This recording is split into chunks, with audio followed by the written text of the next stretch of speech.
Welcome back to my channel Kinu the great. आप सभी का स्वागत है मेरे चैनल में। आज की इस वीडियो में एक नया टॉपिक लेके आया हूँ जिसका नाम है continents and ocean. Continents and ocean हमने सभी ने अपने पुरानी क्लासेस में पढ़ा है एंड इवन हमारी बड़ी जब एग्जाम्स आते हैं हाई बोर्ड के एग्जाम्स या फिर इवन आईसीएसई या फिर सीबीएसई के एग्जाम से भी आता है। ये मोस्ट ऑफ द टाइम जैसे अगर आप जियोग्राफिकल कर रहे हो तो जियोग्राफी में आता है।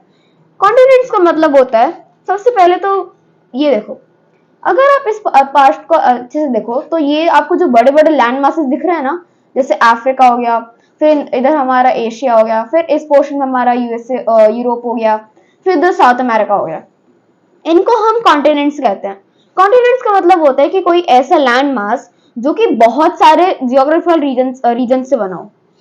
देखो जैसे भी आप देख सकते हो, a continent is an any of several large geographical regions, यानी कि एक ऐसा पार्ट जो कि बहुत सारे बड़े बड़े जियोग्राफिकल रीजन्स का बना हुआ हो। फॉर एग्जाम्पल, अगर हमारे पास बहुत ही बड़ी अर्थ है तो हमें उसको अलग अलग पार्ट्स में डिवाइड करना पड़ेगा ताकि अलग अलग कंट्रीज बने और अलग अलग स्टेट्स बन सके।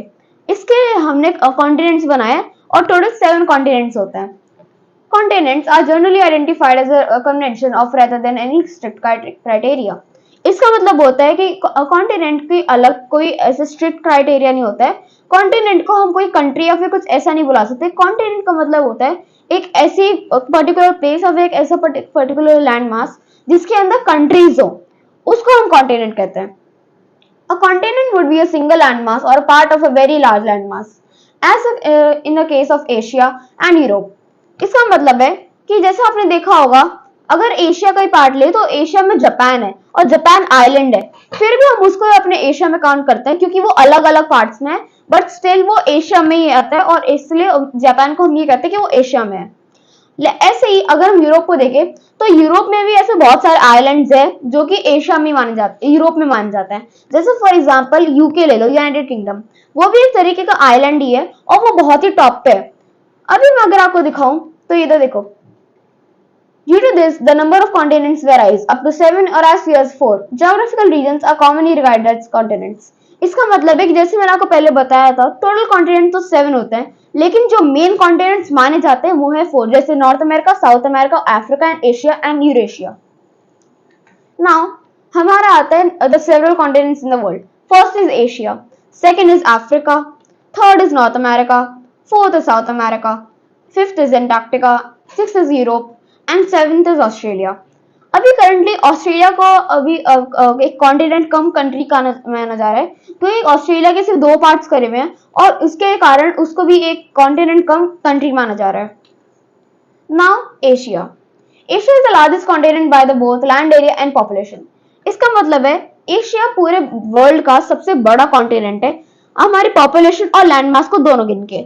पॉपुलेशन अगर देखी जाए तो उसकी पॉपुलेशन बहुत ज्यादा है। It contains 4.7 billion population in which 60% of the world, यानी कि खाली एशिया में पूरे वर्ल्ड का 60% पॉपुलेशन होता है। Now it covers most of the area than 44 million square kilometers, about 30% of Earth's total land। इसका मतलब है कि अगर अर्थ के टोटल लैंड के हिसाब से देखें तो ये 44 मिलियन स्क्वायर किलोमीटर का कवर करता है।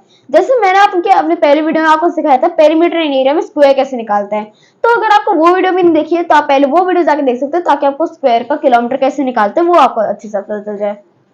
फिर about 30% of Earth's total land and area, 8% of the Earth's total surface area, यानी कि पूरे अर्थ का जो पूरे वर्ल्ड का जो सरफेस एरिया है उसका 30% हमारे अर्थ का जो है वो एशिया में गिना जाता है और 8% of the earth surface area. Surface area का मतलब है कि जो विजिबल पार्ट हो, जैसे कि अगर हम ग्लोब देखें तो ग्लोब के अंदर हमें उसका कोर नहीं दिखता है अर्थ का, बट हमें से उसके कंट्रीज और कॉन्टिनेंट्स दिखता है। सो इसीलिए ऐसा माना जाता है कि 8% of Earth's total surface area, the continent which has been a long home and to the majority of the human population। इसका मतलब है कि the continent Asia has been the largest home of the human population, यानी कि जब हमारे ancestors चालू हुए थे, यानी कि जब हमारी ह्यूमन लाइफ स्पैन चालू हुई थी, तब से जो मोस्ट ऑफ द टाइम जो एंसेस्टर थे वो एशिया से ही थे, नीदर कि यूरोप, अफ्रीका और Australia. Now the majority of the human population was the side of many people and civilians, यानी कि जो पहले सिविलियंस थे वो एशिया से आए थे और उसके कारण जो हमारे एंसेस्टर थे वो भी एशिया से माने जाते हैं।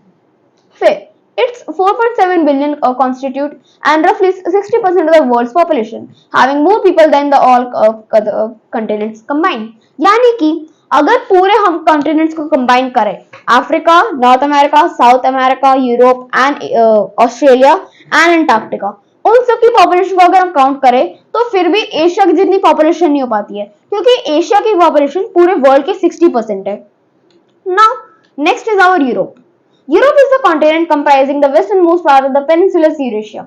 यानी कि आपने देखा होगा कि कॉन्टिनेंट्स में जैसे एशिया और यूरोप दोनों एक साथ कोलाइड होते हैं। यानी कि जैसे आप नॉर्थ अमेरिका साउथ अमेरिका को देखो, उनके बीच में पानी के थ्रू एक बॉर्डर बना हुआ है। अफ्रीका और एशिया को देख लो, उसके बीच में एक पानी के थ्रू बॉर्डर बना हुआ है। लेकिन यूरोप और एशिया के बीच में कोई ऐसा बॉर्डर नहीं है, इसीलिए उस पर्टिकुलर पार्ट को हम यूरेशिया कहते हैं। Now located in the entirely northern hemisphere and mostly in the eastern hemisphere, यानी कि अर्थ के जैसे दो पार्ट्स डिवाइडेड है, northern hemisphere and southern hemisphere. Europe जो है वो पूरा का पूरा नॉर्दर्न हेमिस्फीयर में, नीदर की साउदर्न हेमिस्फीयर में। नॉर्दर्न हेमिस्फीयर में इसीलिए क्योंकि वो यूरोप के जस्ट यूरोप जो है वो ग्लोब के और पूरे अर्थ के नॉर्थ साइड में, यानी कि ऊपर साइड में। और अगर जैसे उसको ईस्टर्न में देखें तो वो एशिया के ईस्ट में है, तो इसीलिए उसको नॉर्दर्न और ईस्टर्न हेमिस्फीयर को माना जाता है। It shares the continental landmass of Afro-Eurasia and both Africa and Asia. इसका मतलब है कि उसका जो लैंड मास है वो almost same to same Africa and Asia को कंबाइन करके भी थोड़ा बहुत पार्ट निकलता है, जिसको हम एफ्रो यूरेशिया कहते हैं। It is bordered by the Arctic Ocean and the north and the Atlantic Ocean in the west. यानी कि ये जो यूरोप है वो पूरे आर्कटिक ओशन से कवर्ड है। अगर उसके बाजू में देखें तो हमें सिर्फ आर्कटिक ओशन मिलेगा उसके नॉर्थ साइड में, उसके वेस्ट में हमें मिलेगा अटलांटिक ओशन, मेडिटेरियन सी हमें उसके सदर्न हेमिस्फीयर में मिलेगा, और उसके जो एशिया होगा वो उसके ईस्ट में होगा। जैसे मैंने आपको बताया था एशिया उसके ईस्टर्न हेमिस्फीयर में, तो इसीलिए उसके ईस्ट में है। Europe is commonly considered as a separated from the Asia by a watershed Ural mountains. Ural mountains क्या थे? एक ऐसे माउंटेन की रेंज थी जिसके कारण हमारा जो यूरोप है वो एशिया से अलग है, और एक बॉर्डर क्रिएटेड है due to the Ural Mountains, the Ural River, the Caspian Sea, the Greater कास्कुलस and the Black Sea and the waterways of the Turkish straits. यानी कि इन सभी पार्ट्स की और इन सभी नेचर की वजह से हमारा जो यूरोप है वो एशिया से सिर्फ थोड़ा सा अलग है और एक बॉर्डर नेचुरली बना हुआ है। Now next is North America. North America covers an area about 24, not just say 24, we will say 24,709,000 square kilometers.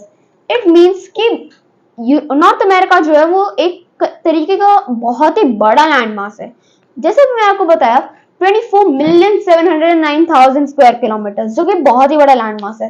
And Asia का ये सिर्फ 1/3 है, and it is the third largest continent by the size Asia and Africa, and the fourth largest continent by the population after Asia, Africa and Europe. Now इसका मतलब क्या है? North America जो है वो पॉपुलेशन के हिसाब से, पॉपुलेशन का मतलब है जो हमारे सिविलियंस होते हैं और जिनकी जो ग्रोथ होती है उनके हिसाब से नॉर्थ अमेरिका जो है वो एशिया, अफ्रीका और यूरोप के बाद 4th नंबर पे आता है, कि उसके बाद आता है third largest continent by size और by the land mass. Land mass और साइज का मतलब होता है कि कोई ऐसी चीज जिसका लैंड मास या फिर उसकी जो सरफेस एरिया वो बहुत ही बड़ा हो, तो ऐसे देखा जाए तो वो 3rd नंबर पे आता है after Asia and Africa. Now representing absolutely 16.5% of the earth land area and 4.8 by the surface area. It means कि अर्थ का ये total 16.5% of earth land area लेता है और 4.8 about the surface area. Surface area का मतलब है कि जो चीज हमें विजिबल हो ऑन द मैप, बट जैसे कोर होता है तो कोर हमें नहीं दिख पाता है, इसीलिए उसको सरफेस एरिया माना जाता है। Now North America's population was estimated nearly 579 million people in the 23 independent states. यानी कि टोटल जो हमारा नॉर्थ अमेरिका है उसमें टोटल 23 स्टेट्स के सिर्फ और सिर्फ 517 मिलियन पीपल हैं, जो कि बहुत ही बड़ा अमाउंट है, और about 7.5 about the world population. यानी कि जैसे हमारे अर्थ की पॉपुलेशन 7.9 बिलियन लोग हैं, तो उसका 7.5% नॉर्थ अमेरिका में है। Now in human geography and the English-speaking world, outside the terms United States, particularly in Canada, the terms North America and North American does not typically defined as including Canada and but the United States. इसका मतलब क्या होता है? जैसे हम सभी को पता है कि नॉर्थ अमेरिका में सिर्फ कनाडा और यूएसए के अलावा और भी कंट्रीज है, बट क्या होता है जैसे आउटर स्टेट्स होते हैं जो इंग्लिश बोलते हैं उनको सिर्फ ऐसा लगता है कि नॉर्थ अमेरिका में सिर्फ कनाडा और यूएसए, क्योंकि उनका जो लैंडमास है वो बहुत ही बड़ा है और बहुत ही फेमस कंट्रीज है, इसीलिए हम सभी को लगता है कि नॉर्थ अमेरिका में सिर्फ यूएस और कनाडा है, बट ऐसा नहीं है, उसमें और सारे अलग अलग कंट्रीज भी हैं, for example Mexico, Jamaica and etcetera etcetera. Now here comes the South America. South America is a continent entirely in the Western Hemisphere. जो साउथ अमेरिका है वो सिर्फ और सिर्फ वेस्टर्न हेमिस्फेयर में. वेस्टर्न हेमिस्फेयर का मतलब है कि जैसे अर्थ के 4 पार्ट्स डिवाइडेड है, north, east, west and south. तो जो हमारा साउथ अमेरिका है वो अर्थ के वेस्टर्न हेमिस्फेयर में है, नीदर नॉर्थ और साउथ, वो सिर्फ वेस्टर्न में. Now and the mostly in the southern hemisphere. उसका जो हाफ पार्ट है और मोर देन हाफ वो साउदर्न हेमिस्फेयर में है और उसका पूरा का पूरा पोर्शन वेस्टर्न हेमिस्फेयर में, and with a relatively small portion in the northern hemisphere. जैसे कि मैंने आपको बताया उसका थोड़ा सा पार्ट ही सिर्फ नॉर्थ हेमिस्फेयर में, बाकी का 80% सिर्फ साउथ हेमिस्फेयर में और 100% वेस्टर्न हेमिस्फेयर में. Now it can also be described as a southern sub region और the single continent called America. यानी कि जैसे नॉर्थ और साउथ अमेरिका के दो पार्ट्स है, नॉर्थ एंड साउथ, तो क्या होता है मोस्ट ऑफ द टाइम लोग ना उसको सिर्फ एक ही कॉन्टिनेंट बुलाते हैं अमेरिका, जबकि ऐसा नहीं है. वो एक सब रीजन है जिसके दो पार्ट्स बने हुए हैं, नॉर्थ एंड साउथ, क्योंकि वो दोनों अलग है और एक वाटर बॉडी के थ्रू अलग है. जैसा कि हम साउथ अमेरिका को देखें, साउथ अमेरिका में कंट्रीज जैसे ब्राजील, अर्जेंटीना, पैराग्वाय, यूरुग्वाय, ऐसी कंट्रीज है. नाउ अभी हमारा आएगा Africa. Africa is the world second largest and the second most populous continent. यानी कि अफ्रीका जो है वो पूरे वर्ल्ड का second largest, most populated and most largest और मोस्ट लैंडमास एरिया या फिर बहुत ही बड़ा कॉन्टिनेंट है after Asia in both aspects. यानी कि एशिया के बाद वो सेकंड नंबर पे हर एक काम में आता है. जैसे अफ्रीका में पॉपुलेशन सेकंड लार्जेस्ट है और लैंडमास सेकंड लार्जेस्ट है at about 30.3 million kilometre square. यानी कि इसका जो लैंड मास है वो है 30.3 million kilometre square, including adjacent islands which covers the 20% of the earth's area. यानी कि एडजेसेंट आइलैंड्स का मतलब है कि ऐसे आइलैंड्स जो कि अफ्रीका के हैं लेकिन अफ्रीका से अलग है. लाइक फॉर एग्जांपल अगर मेरा हाथ अफ्रीका है, ठीक है, और उसका एक आइलैंड है और वो अफ्रीका से अलग है इधर, ठीक है, तो वो आइलैंड जो भी है वो अफ्रीका में गिना जाएगा और वो जो है वो अपने अर्थ का 6% सरफेस एरिया कवर करता है और अफ्रीका जो है वो पूरे अर्थ का 20% सरफेस एरिया कवर करता है. With the population of 1.4 billion people as of 2021.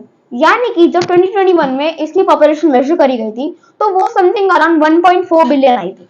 It accounts about 18% of the world's human population.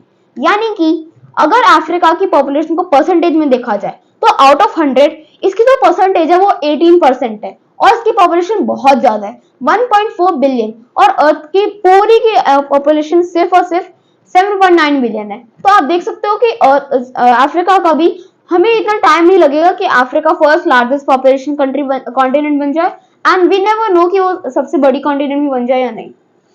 No, Africa population is the youngest among the all countries. यानी कि अफ्रीका की जो एज है या फिर average जो एज है वो बहुत ही यंग है एक्सेप्ट फॉर अदर कंट्रीज. जैसे अगर आप देखें तो मीडियन एज इन 2012 वाज 19.7. यानी कि जब 2212 में हमने इसका लाइक एज मेजर करती है हर एक बंदे की तो एवरेज आ रहा था 19.7 ईयर्स. यानी कि अगर हम फॉर एग्जांपल मेरे घर में लेट्स जस्ट से कि मेरा कमरा अफ्रीका है, ओके, एंड मैंने उसके हर एक बंदे की एज गेस करी तो उसका जो एवरेज निकलेगा, फॉर एग्जांपल अगर 10 जनों की एज है 27 and rest of the 5 are 26 to 25, तो उसका एवरेज हम इतना ही निकालेंगे कि the average age is 27 years old. अभी when the worldwide medium age was 30.4. यानी कि पूरे अगर हम वर्ल्ड के एज का एवरेज निकाले यानी कि पूरी अर्थ के एज का एवरेज निकाले तो वो आता है 30.4 years. Despite a wide range of natural resources, Africa is the least wealthy continent by capita and second least wealthy by the total wealth.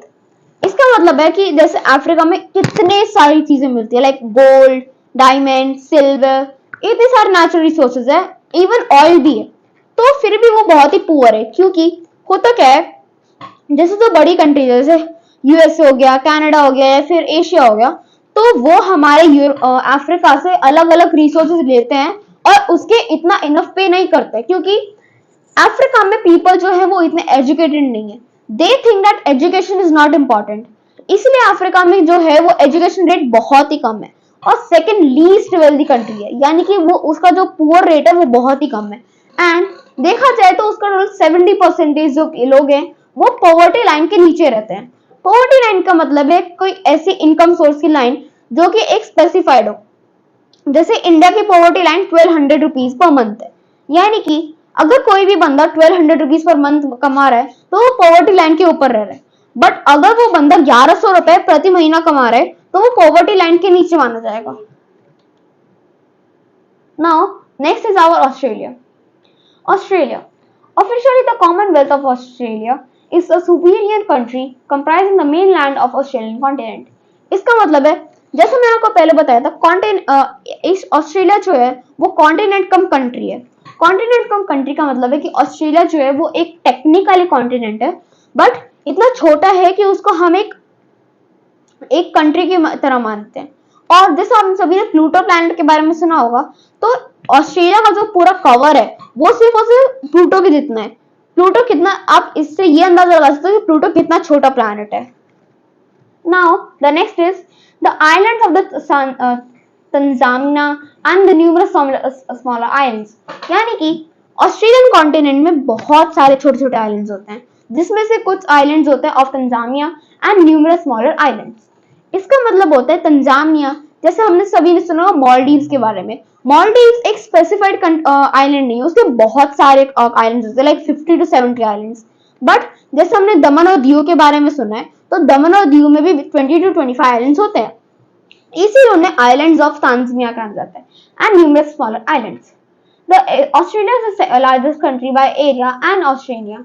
Oceania का मतलब है एक ऐसा पर्टिकुलर प्लेस जिसमें ओशंस और एशिया का एक कोलाइजन होता हो और जहां पे लैंड मासेस फॉर्म होते हो।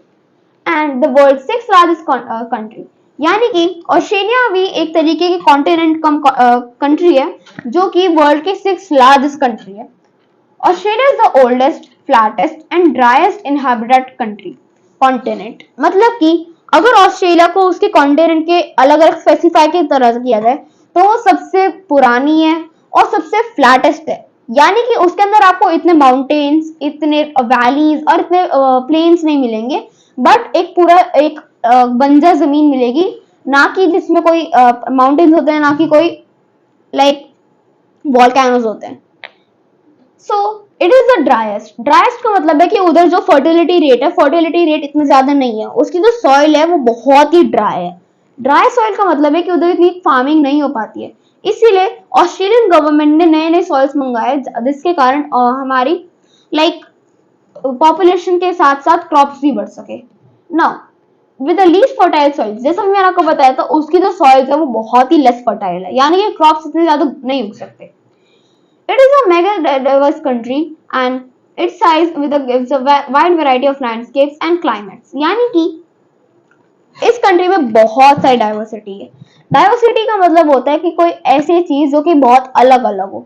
जैसे हम सभी के सभी इंसान अलग अलग होते हैं, कोई काला होता है, कोई गोरा होता है, कोई लंबा होता है, कोई छोटा होता है, कोई मोटा होता है, कोई पतला होता है, उसको डाइवर्सिटी कहते हैं। नाउ अगर आप अपने घर में ही देखो तो आपके घर में तीनों के तीनों जितने भी आपके मदर, फादर, सिस्टर, ब्रदर, सभी के फेसेस अलग होंगे एंड उनका कुछ ना कुछ बॉडी फिगर या फिर कोई ना कोई ऐसी बॉडी स्पेसिफाइड बहुत ही अलग अलग होगा, जिसको हम डाइवर्सिटी कहते हैं। Now and it's size gives us wide variety of landscapes and climate, यानी कि उसका साइज ऐसा है कि उसके कारण हमें बहुत सारी वाइड वैरायटी का मतलब अलग अलग लैंडस्केप्स और क्लाइमेट्स देखने को मिलते हैं, जो कि हमारे एशिया और अफ्रीका में नहीं देखने को मिलते।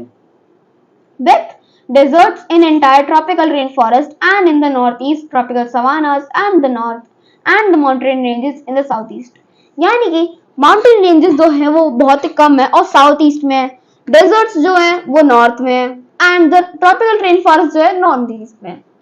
ना और उसका जो डेजर्ट है ना, डेजर्ट एरिया वो बिल्कुल बीच में है, ऑस्ट्रेलिया के जस्ट बीच में डेजर्ट एरिया है। Now our Antarctica. Antarctica is the Earth's southernmost and the least populated continent.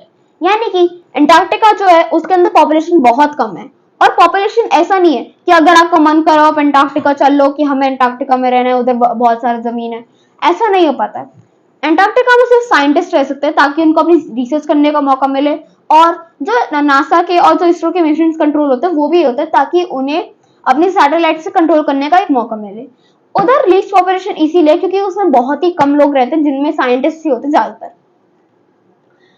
Situated almost entirely south of the Antarctica circle and surrounded by the Southern Ocean, यानी कि ये जो है बहुत ही नीचे है, लाइक अर्थ के सदर्न हेमिस्फेयर में।